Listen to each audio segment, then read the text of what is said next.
Excellencies, ladies and gentlemen, I thank you very much for giving me the opportunity to address this distinguished audience on the occasion of the World TB Day. In the world's most affluent countries, people generally view TB as a disease of the past.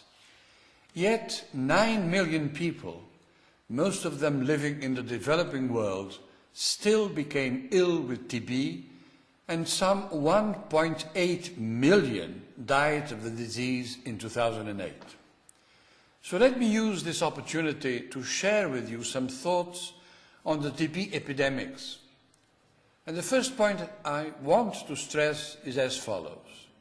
TB is not a disease of the past, but it is an unfinished business.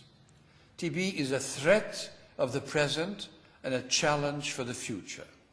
In this regard, 2010 is a benchmark year in the fight against tuberculosis. Just 5 years remain until the 2015 deadline for achieving the Millennium Development Goal 6 of halving prevalence and deaths due to TB. The international community has set a goal of universal access to prevention and treatment for all forms of TB in adults and children, and among people living with HIV. So on the occasion of this year's World TB Day, let me call on governments and their international partners to recognize that fully addressing tuberculosis, TB, is a key investment in the people of the world. The only successful exit strategy to win the struggle against the tuberculosis, TB, HIV and TB-HIV pandemics is to include them as part of a broader development and poverty reduction strategies and to strengthen health systems more effectively to respond to the needs of the most vulnerable populations. This is, ladies and gentlemen, a time of economic uncertainty, but few would disagree that hopes for the future are tied to the growth of more viable economies in the developing world. Providing TB care to all who need it is a vital component of this growth. We need new commitments, and we need to turn those commitments into action. Now, my second point regards the European Union. In my view, the European Commission can take up a much more active and assertive role in combating tuberculosis, TB. And it can do it in different but complementary ways. For instance, with its distinctive roles and competencies in the area of development assistance and the European neighbourhood policy, the European Commission can initiate important policies and provide financial support on TB, which would make a significant difference.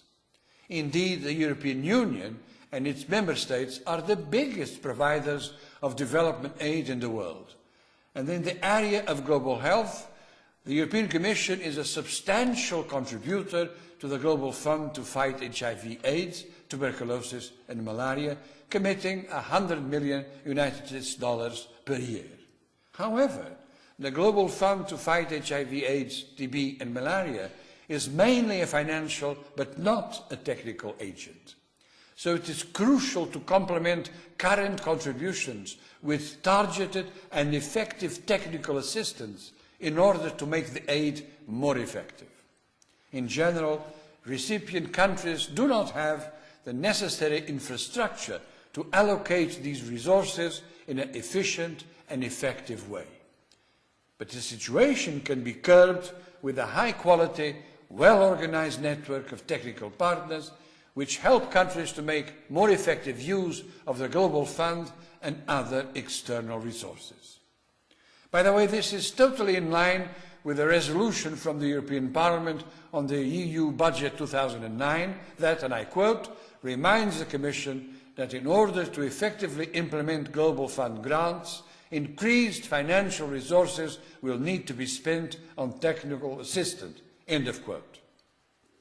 Another area where extra efforts could be made regards increase in TB research funding via the European Union's various research instruments, such as, for instance, the upcoming 8th Research Framework Programme, the European and Developing Countries Clinical Trial Partnership EDCTP project, or in the framework of the Innovative Medicines Initiative, IMI, in cooperation with industry. Now, a third field of action concerns tackling MDR-TB and XDR-TB in the framework of the European Neighbourhood Policy, ENP, in particular with high-burden countries, that is, Belarus, Ukraine, Moldova, Azerbaijan, Armenia and Georgia. Unfortunately, the WHO MDR-TB and XDR-TB report, launched yesterday precisely in Geneva, confirms that MDR-TB and XDR-TB are a serious threat to global health, with all countries, rich and poor, at risk. The highest levels of MDR-TB are recorded in this new report. More than 1 in 4 people with TB were diagnosed with multi-drug resistant forms of TB in 2008 in parts of northwest Russia, example, which, by the way, share borders with the European Union. This is taking a huge toll in terms of 1, lives needlessly lost, 2, draining of limited health resources and investments, and 3, risk of infectious cases spreading out of control globally. So since all countries within the European Union's neighbourhood framework rank among the top high-burden countries of MDR-XDR-TB, the European Union should, in my view, make sure that more health-related projects focusing on MDR-TB and XDR-TB are supported in these countries. In this regard, let me remind you that, as in 2010, several national indicative programs, NIPs, will come to an end. There is a unique opportunity to put the fight against TB on the agenda and provide appropriate funding which will help countries combat this disease. Last but not least, I think that establishing a European think tank on TB with a focus on the European Union and neighbouring countries in order to have an informally established forum which brings systematically together key stakeholders to discuss key areas of concern and action could in fact be a move that will make the difference. Now, dear friends, let us use 2010 as really a turning point in the fight against TB in Europe. On this World TB Day, let us stay on the move in this important fight. Many thanks for your attention.